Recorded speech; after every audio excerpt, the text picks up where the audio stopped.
ఈరోజు మన అతిథి. ఆయన గురించి చెప్పాలంటే ఒకప్పుడు ఆయన మత్తు డాక్టర్. ప్రతి సర్జరీలు కూడా వారి యొక్క ముద్ర లేకోకుండా ఆపరేషన్లు అంటూ జరగవన్నమాట. అయితే అనస్థీషియాలో కూడా ఆయనకు చాలా పేరుంది. అయితే అంత ప్రావీణ్యత సాధించిన ఆయన ఎందుకో మోకాల శస్త్రచికిత్సపై ఒక అధ్యయనం చేసి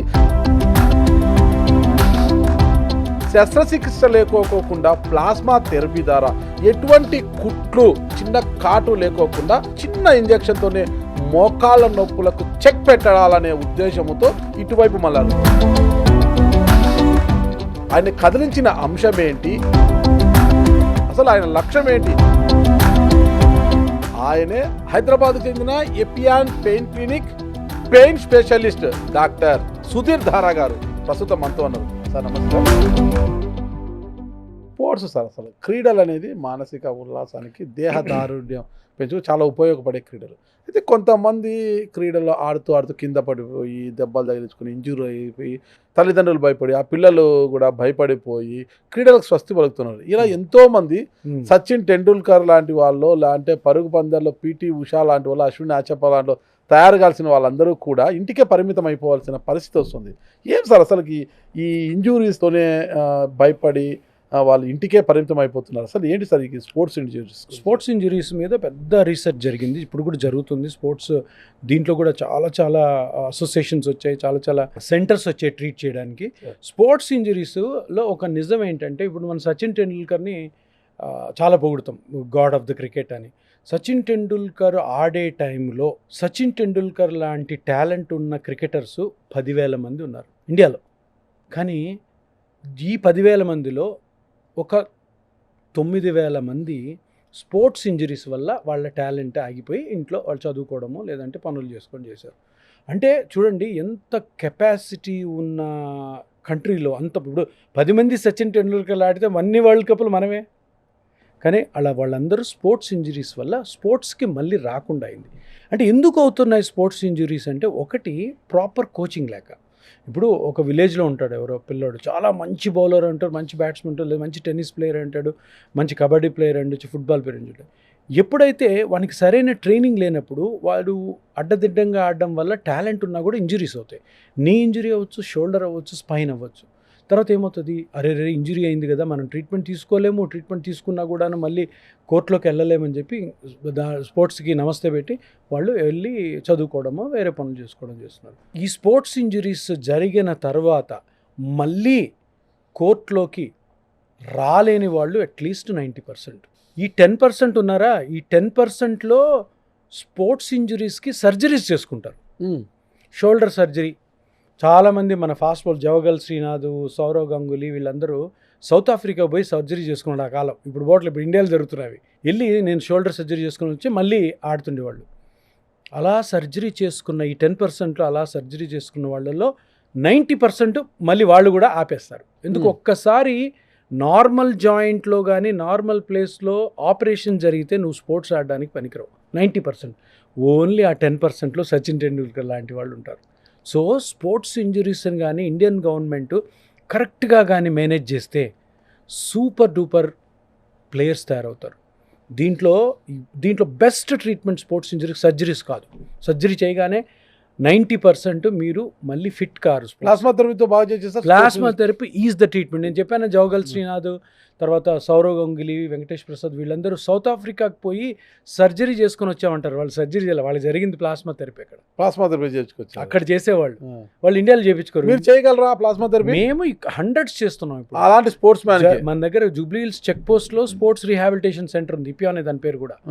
అక్కడ అదే ఎక్స్క్లూజివ్ సెంటర్, అది exclusive sports rehabilitation centre. Sports person ఎవరైతే ఇంజరీ అయినప్పుడు ఆడలేకపోతే ఇమీడియట్గా మా దగ్గరికి వస్తే దానికి తగ్గ స్కాన్స్ చేసి దానికి కొన్ని టెస్ట్ చేసి కరెక్ట్గా ఎక్కడ ప్రాబ్లం ఉందో కనుక్కో దాన్ని మళ్ళీ న్యాచురల్గానే రీజనరేట్ చేస్తాం. సర్జరీ చేయించుకున్నారా 90%, 100 మంది సర్జరీకి వెళ్తే స్పోర్ట్స్ బాగా ఆడేవాళ్ళు 90 మంది మళ్ళీ వాళ్ళు స్కూల్కి వెళ్ళి స్కూల్లో చదువుకోవాల్సిందే, స్పోర్ట్స్కి రాలేదు, ఇది అందరికీ తెలుసు. సో ప్లాస్మా థెరపీ చేసుకుంటే సూపర్గా ఉంటారు. వితిన్ 2-3 monthsలో they will be back in the track. దాని వాళ్ళకి అంటే ప్లాస్మా థెరపీ చేసిన తర్వాత తగు జాగ్రత్తలు, ఎటువంటి ఎక్సర్సైజ్ చేయాలి, ఎప్పుడు కోర్టులోకి వెళ్ళాలి, ఎప్పుడు ఏ గేమ్ ఆడాలి, ఎంత లెవెల్లో ఆడాలి, అవన్నీ చెప్తాం. సో దానికి మనకి పెద్ద టీం ఉంది స్పోర్ట్స్ రీహాబిలిటేషన్కి జూబ్లీ హిల్స్లో. సో స్పోర్ట్స్ రీహాబిలిటేషన్ ఎందుకు చెప్తున్నానంటే, సచిన్ టెండూల్కర్కి టెన్నిస్ ఎల్బో వచ్చింది. టెన్నిస్ ఎల్బో అంటారు దానికి, సర్జరీ లేదు, పీక్ టైంలో వచ్చింది. అప్పుడు 6 months అవుట్ ఆఫ్ ఫామ్, టీంలో లేడు. మీరు సచిన్ టెండూల్కర్ మీద ఒక డాక్యుమెంటరీ రిలీజ్ చేశారు, మీరు చూసింటే యజ్ఞాలు యాగాలు చేసినాడు ఆయన. పిఆర్పి తీసుకున్నాడు, ప్లాస్మా థెరపీ, సెటరేట్ అయినాడు. రఫెల్ నాడల్ అని ఒక టెన్నిస్ ప్లేయర్ ఉన్నాడు, ఆయనకి చాలా గ్రాండ్ స్లామ్స్లో సడన్గా నీ పట్టుకునేది, వెళ్ళిపోయేవాడు. ఇది క్వార్టర్ ఫైనల్స్, సెమీఫైనల్స్, ఫైనల్స్లో కూడా నీ ప్రాబ్లం ఉంది. అతనికి నీ ప్రాబ్లం ఎందుకు వచ్చిందంటే, ఆయనకి కాలులో కింద పాదంలో ఒక ఎక్స్ట్రా బోన్ ఉంది. ఆ ఎక్స్ట్రా బోన్ ఉండడం వల్ల వాడు షూ కంపెనీ వాడు, నైకీ వాడు, రఫెల్కి నైకీ వాడు కొత్త షూ తయారు చేసి ఇచ్చాడు. అంటే ఆ బోన్కి, ఎక్స్ట్రా బోన్కి కుషనింగ్ లాగా. ఆ డిఫరెంట్ షూ వాడడం వల్ల మోకాలు పోయింది. ఎందుకంటే నార్మల్ కాదు. అండ్ వీళ్ళు ఆడడం ఏంటంటే 5 గంటలు గేమ్ ఆడతారు. సో మోకాలు అరిగిపోయింది. ఆయన కూడా పిఆర్పి, ప్లాస్మా థెరపీ చేసుకొని రికవర్ అయినాడు. టైగర్ వుడ్స్ అని ఒక ఆయన ఉన్నాడు, గోల్ఫ్ ప్లేయరు, యూఎస్లో ఉంటాడు.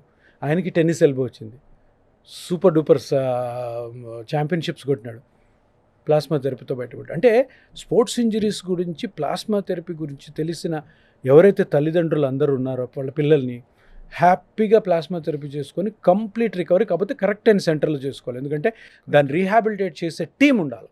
ఆ టీం ప్లాస్మా థెరపీ మేము చేసిన తర్వాత ఆ టీంకి హ్యాండ్ ఓవర్ చేస్తాం. ఆ టీం చూసుకుంటుంది అనమాట మొత్తం. వాళ్ళని ఎట్లాగ మళ్ళీ కంప్లీట్గా రికవర్ అయ్యి కోర్టుకి ఆ లెవెల్లో ఇంతకుముందు ఎట్లా పర్ఫామ్ చేసారో అంత పర్ఫామ్ చేయాలి. So plasma therapy is the treatment option for sports injuries. Okay sir, Epione అనేది ఏంటి సార్? ఎపియాన్ అంటే ఏంటి సార్? ఇపియాన్ అంటే గ్రీక్ లాంగ్వేజ్లో నొప్పి నివారించే దేవత. ఓకే ఓకే, ఫీమేల్ దేవత పేరు అది. ఇపియాన్ అంటే goddess of soothing of pain. So అది ఆ పేరు పెట్టాము. నాతో పాటు ట్రైనింగ్ అయిన నా స్టూడెంట్ ఒక అమ్మాయి ఉంది, దీన్ని ఏం పేరు పెట్టాలని అడుగుతుంటే తనే ప్రపోజ్ చేసింది. సో అది పెట్టాము. సో అది అలాగా. Okay sir. సార్ ఇటీవల ఆహారపు అలవాట్లు మారిపోయాయి. మిడ్ నైట్ మసాలాలు, ఇంకా మిడ్ నైట్స్ తినడము, మందు కొట్టడము, రెస్టారెంట్లకు వెళ్ళి 12 గంటలకు, లేదంటే రోడ్ సైడ్ ఫుడ్ 1 గంటకు తినడము, బెల్లి ఎక్కువైపోతుంది, ఫ్యాటీ పెరిగిపోతుంది, అందరూ మనం చూస్తున్నాం, శుభకాయలు ఎక్కువైపోతున్నారు. అయితే ప్రొద్దునే లేచి జిమ్ముకు వెళ్ళనరా, జిమ్ముకు పోతే పొట్ట తగ్గినరా, వాకింగ్ చేయనరా, వ్యాయామం చేయనరా అంటుంటారు సార్. అసలు ఎవరు వ్యాయామం చేయాలి? వ్యాయామం చేసి ఎలాంటి వ్యాయామం చేయాలి? ఎంతసేపు చేయాలి? ఏంటి సార్ అసలు? ఇప్పుడు వ్యాయామం అనేది కూడాను కంప్లీట్లీ రాంగ్ డైరెక్షన్లో పోతుంది. జిమ్, వాకింగ్, సైక్లింగ్, ట్రెక్కింగ్, మ్యారథాన్లు, ఇవన్నీ కూడాను స్పోర్ట్స్ యాక్టివిటీస్. స్పోర్ట్స్ అంటే ఇవన్నిటికి కూడాను ఒలింపిక్స్లోను, మన నేషనల్ గేమ్స్లో ఉంది. ఇవి వ్యాయామాలు కాదు. వ్యాయామం అనేది మెడికల్ బుక్స్ ప్రకారము, ఇప్పుడు మీరున్నారు, మీకు 51 years ఏజ్, మీకు ఎటువంటి నొప్పులు లేవు, మీరు నార్మల్గా మీ జర్నలిజం చేసుకున్నారు, మీకు ఒక prescribed activity of physical exercise ఉంటుంది, అదే చేయాలి మీరు. అది చెయ్యకుండా వేరేది ఏది చేసినా కూడాను మీ జాయింట్స్కి కానీ, మీ బ్యాక్ కానీ, మీ స్పైన్కి కానీ, మీ షోల్డర్కి కానీ, ఇతరత్ర ఏ జాయింట్కి కానీ అవి దెబ్బతినే అవకాశం ఉంది. అందరు ఏంటంటే ఇప్పుడు జిమ్ అనే ఉంది, జిమ్ పెద్ద commercial activity. Correct sir. Gym ఎందుకు వెళ్తారు? అందరు జిమ్లో మీరు ఫోటోలు చూడండి, కండలు పెంచినోడు ఉంటారు. వెళ్ళినోడు అందరు కూడా ఒక 2 monthsలో వచ్చేస్తుందా నాకు ఇది, లేదా 2 yearsలో వచ్చేస్తుందా అన్న ఉద్దేశంతోనే వాడికి ఒక 10,000, 15,000 నెలకి ఇచ్చి చేస్తాడు. అసలు జిమ్ ఎవరు చేయాలా? జిమ్ చేయమని ఏ మెడికల్ బుక్స్లో ఉండదు. Completely wrong concept. జిమ్ చేసేవాళ్ళు ఒక 4-5 ఉండాలి. జిమ్ ట్రైనర్స్ చేయాలి, ఎందుకంటే వాడి కండలు పెరిగితే వాడి బిజినెస్ జరిగేది. సినిమా యాక్టర్లు, సెలబ్రిటీస్, ఇంకెవరు ఉంటారు జిమ్ చేసేవాళ్ళు? Sports person. ఈ నలుగురు ఫిట్గా ఉండాలి. వాడు మజిల్స్ కోసం, మజిల్లో ఇది ఉండాలి, ఎండ్యూరెన్స్ ఉండాలి మజిల్లో. మీకు సాఫ్ట్వేర్ చేసేవాడికి, ఒక డాక్టర్కి, ఒక లాయర్కి జిమ్తో ఏం సంబంధం అండి? కండలతో ఏం సంబంధం? జిమ్ ఎంత చేస్తే అంత ఫ్యాట్ కరుగుతుంది, ఎంత స్వెట్ బయటకు వస్తే అంత మంచిది. ఇప్పుడు ఫ్యాట్ కరగాల్సిన అవసరం ఉంది. ఫ్యాట్ ఎక్కువ కావడం వల్ల ఎక్కడెక్కడ పొట్ట ఎక్కువ ఉంటే తగ్గించుకోవాలన్నా దానికి అబ్డామిన్ ఎక్సర్సైజ్ ఉన్నాయి. జిమ్కి వెళ్ళాల్సిన అవసరం లేదు. ఇప్పుడు జిమ్కి వెళ్ళాలి అంటే జిమ్కి ఎందుకు వెళ్ళాలన్న క్వశ్చన్ మీరు వేసుకోవాలి. ఇప్పుడు 40 years సాఫ్ట్వేర్ ఎంప్లాయ్ ఉన్నాడు, లేదా 40 years ఒక డాక్టర్ ఉన్నాడు, సడన్గా నేను జిమ్ పోవాలంటాడు. ఎందుకు? ఆ పక్కన వాడు ఎవడో చెప్పుంటాడు, లేదంటే జిమ్ ట్రైనర్ ఎప్పుడైనా కనపడింది, జిమ్కి వెళ్ళరా ఫుల్ ఫిట్ అయిపోతావు అని. ఫిట్నెస్కి హెల్త్కి సంబంధమే లేదు. ఫిట్నెస్ అంటే ఏంటి? ఫిట్ కనపడ్డమా? ఫిట్ కనపడినంత మాత్రం నువ్వు హెల్దీ కాదు. నీకు 6 ప్యాక్ వచ్చిందని నువ్వు హెల్దీ కాదు. నీకు కండలు వచ్చాయంటే హెల్దీ కాదు. అది చూపించుకోవడానికి బాగుంటుంది ఎవరికన్నా. కానీ అవి చేసిన తర్వాత నీ షోల్డర్లో క్రాక్ అయ్యి, నీ స్పైన్లో ప్రాబ్లం వచ్చి, డిస్క్ ప్రాబ్లం వచ్చి, మోకాలు తొందరగా అరిగిపోయి జిమ్ వెళ్ళడం వల్ల ఇవి కానీ వచ్చాయో దానికి సర్జరీలు, దానికి ట్రీట్మెంట్లు, జిమ్ మానేయాల్సి వస్తుంది అనవసరం. అంటే జిమ్ వల్ల కోరి తెచ్చుకున్న అనర్థాలు ఇవన్నీ. అందుకనే ఎక్సర్సైజ్ అంటే మీరు ఇప్పుడు అడిగింది ఏంటంటే అబ్డామిన్ తగ్గాలి, రోజు హెల్తీగా ఉండాలి. ఏం చేయాలి? మెడికల్ బుక్స్ ఏం చెప్తాయంటే వారానికి 6 రోజులు, 1 డే సెలవు కూడా ఉంది ఇందులో, పొద్దున సాయంత్రము 30 to 40 minutes mild to moderate physical exercise. చిన్నగా వాక్ చేయండి, చిన్నగా స్ట్రెచ్చింగ్స్ చేసుకోండి, చాలు. ఇంకేం చేయాల్సిన అవసరం లేదు. ఈ మ్యారథాన్స్ అని చెప్పి మన గవర్నమెంట్సే చాలా అన్ఫార్చునేట్గా చాలా దురదృష్టకరమైన ఇదేంటంటే గవర్నమెంట్స్ చెప్తాయి మ్యారథాన్. ఇప్పుడు మనం ఎప్పుడు పరిగెత్తుండము, సడన్గా మ్యారథాన్ 5K ఉంది, 10K ఉంది, మోకాలు పట్టుకుపోతే నడుము పట్టుకుపోతుంది. అది మ్యారథాన్ అనేది స్పోర్ట్, అది ఒలింపిక్స్లో ఉంటుంది. అది కామన్. వీళ్ళెందుకు పరిగెత్తాలండి? పరిగెత్తకూడదు. రన్నింగ్ కూడా చేయకూడదు. డాక్టర్ ప్రిస్క్రిప్షన్ లేదే వాకింగ్ చేయొద్దు, రన్నింగ్ చేయొద్దు, జాగింగ్ చేయొద్దు, జిమ్కి పోవద్దు, ఏ ఎక్సర్సైజ్. డాక్టర్ని అడగండి, సార్ నాది 35 years, నేను కొంచెం హెల్తీగా ఉండాలనుకుంటున్నాను, ఏం ఎక్సర్సైజ్ చేయాలి సార్, ఎంతసేపు చేయాలి చెప్తారు డాక్టర్. మీకు అంత డౌట్ ఉంటే నా దగ్గర రండి, నేను చెప్తాను. అంతేగాని అనవసరమైన ట్రాప్లో పడి ఎందుకు ఇంత మాట చెప్తున్నానండి. నేను రోజు 1-2 పేషెంట్స్ చూస్తాను జిమ్ నుంచి డైరెక్ట్గా వచ్చేవాళ్ళు ఈ షోల్డర్ ప్రాబ్లమ్ తోటి. ఎట్లా అంటే జిమ్లో సార్ వెయిట్స్ ఎత్తానని మనం మాట్లాడుకున్నాం. రకుల్ ప్రీత్ సింగ్కి 80 kgs వెయిట్ ఎత్తిందంట. ఇక్కడ తొరక లంబార్ ఫేషియా అని ఉంటుంది, అది కట్ అయింది. అమ్మాయి పడుకొని ఉంది, ఇప్పుడు రికవర్ అవుతున్నట్టుంది. ఎందుకు చేయాలి అది? 80 kgs ఎత్తమని ఏ డాక్టర్ చెప్పాడు మీకు? జిమ్ ట్రైనర్గా వాడు చదువుకొని ఉన్నాడు, వాడు చెప్తే అని నమ్మేస్తారా? ఫీమేల్కి హీరోయిన్ అయినా ఎందుకు ఎత్తాలి? ఎందుకు చెప్పండి? సో ఇవన్నీ కూడా రాంగ్ డైరెక్షన్లో పోతున్నాయి. ఎందుకు పోతున్నాయి అంటే, ఒకటి ఆ క్రేజ్ని మనము క్రియేట్ చేస్తున్నాం. రండి పిల్లలు నేర్చుకోండి.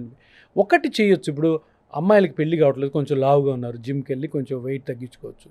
లేదంటే మగపిల్లలు కూడా మ్యారేజ్ టైం వచ్చేసరికి బాగా ఫ్యాటీగా ఉన్నారు, చేసుకోవచ్చు. అంతేగాని మ్యారేజ్లు అయిపోయిన తర్వాత జాబులు చేసుకుంటూ పిల్లలంతా పుట్టిన తర్వాత అప్పుడు ఏదో హృతిక్ రోషన్లా కనపడాలని, ఓకే, లేదంటే పెద్ద పెద్ద బాడీ ఫ్యామిలీ ప్యాక్ కాస్త 6 ప్యాక్ లాగా కనిపించాలి, అవన్నీ చేయడం వల్ల చేయండి, వెళ్ళండి. కానీ దానివల్ల వచ్చే పర్యవసానాలన్నీ కొన్ని లక్షలు మీరు ఖర్చు పెట్టుకోవాల్సి వస్తుంది. ఇది తప్పకుండా అందరూ తెలుసుకోవాల్సిన విషయం. Okay, thank you sir. మొత్తం మీద ఏ కీళ్ళ నొప్పులకైనా, ఏ మోకాళ్ళ నొప్పులకైనా ప్లాస్మా థెరపీనే సురక్షితం అంటారు. The best. అంటే ఈ నమ్మకం అన్నది ప్రజల్లోకి వెళ్ళిన రోజు మన హ్యూమన్ కైండ్ అంతా కూడా బెటర్ వేలో పోతుంది. ఓకే, అనవసరంగా సర్జరీస్కి వెళ్ళకూడదు. ఓకే సార్, అందరు నమ్మాలి, సర్జరీ చేసే డాక్టర్లు కూడా నమ్మాలి. నమ్మినప్పుడు ప్రతి ఒక్కరు చేయండి, కరెక్ట్ పద్ధతిలో చేయండి, మంచి చేయండి మనుషులకి. ఎందుకు అంత పెద్ద పెద్ద సర్జరీస్కి వెళ్ళడం? సర్జరీ అవసరమైతే తప్పకుండా పోవాలి. సర్జరీ అవసరం లేనప్పుడు కూడా అందరినీ సర్జరీకి తీసుకెళ్ళడం, అది నమ్మడం ప్రజలు అన్నది తప్పు. దాని నుంచి బయటపడాలన్నదే ఈ ప్లాస్మా థెరపీ యొక్క ముఖ్య ఉద్దేశం. ఓకే, ఇది అండి మన ప్లాస్మా థెరపీ సృష్టికర్త అయిన డాక్టర్ సుధీర్ ధారా గారి యొక్క నేపథ్యము అండ్ ప్లాస్మా థెరపీకి ఉన్న ప్రాధాన్యత ఇది. మరి చూద్దాం ఎంతవరకు మోకాల చిప్పలు అరిగిపోయి నొప్పులతో బాధపడుతున్న వారు శస్త్రచికిత్సలకు వెళ్లకుండా ప్లాస్మా థెరపీ వైపు ఎంతమంది మొగ్గు చూపుతారనేది కూడా మనం వేచి చూద్దాం. Thank you sir. నమస్తే. సార్.